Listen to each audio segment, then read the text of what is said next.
Good morning, Fairfield Christian. Hope you guys had a great weekend. This is the last week before Thanksgiving break. Cannot wait. I don't know about you, but I'm ready to eat some turkey. All right, so this is the last week. We're in Leviticus chapter 19.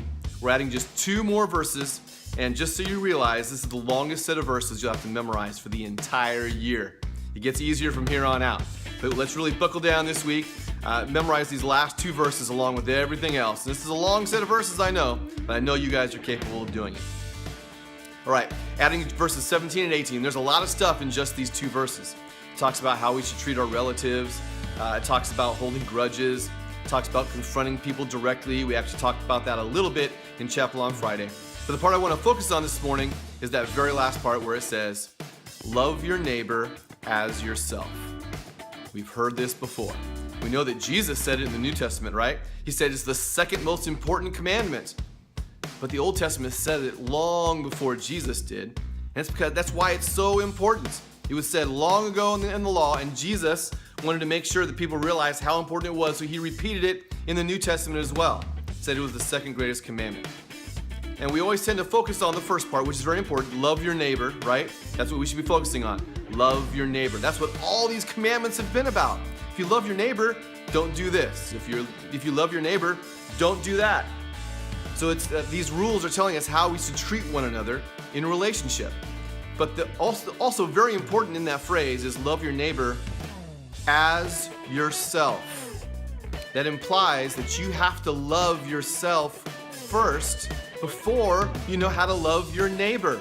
And that's very important. Now, what I'm not talking about is pride. There are a lot of people that have a lot of pride in themselves. Think they're very important, think they're all that in a bag of chips. But this is not what that's saying.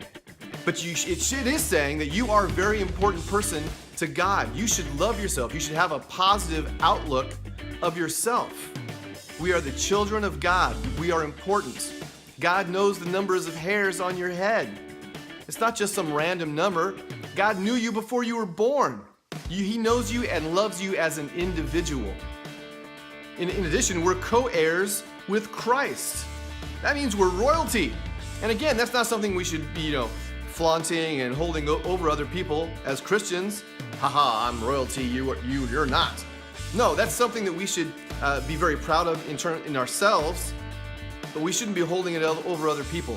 But it should make us feel good about ourselves, allow us to love ourselves. And as we love ourselves, then we should also in turn love others. So it's very important. You have a good outlook on yourself. I know a lot of people don't have a very positive outlook of themselves. Maybe you don't. If you don't, I know your teachers would love to talk to you about that. If you don't have a positive outlook of yourself and your own life, and you don't know who you are in Jesus Christ, and that's the important thing is, we can't look at ourselves in a mirror and just look at our physical flesh. We have to look at ourselves through Jesus Christ and through his blood and the work that he did on the cross. That's how we should view ourselves, in the reflection of Jesus, not in the reflection of a mirror. Okay? So if you don't have a positive outlook of yourself and your own life, talk to one of your teachers about it, and they can help explain this to you a little bit further in a personal way, because that's how God wants to know us, in a personal way. Okay?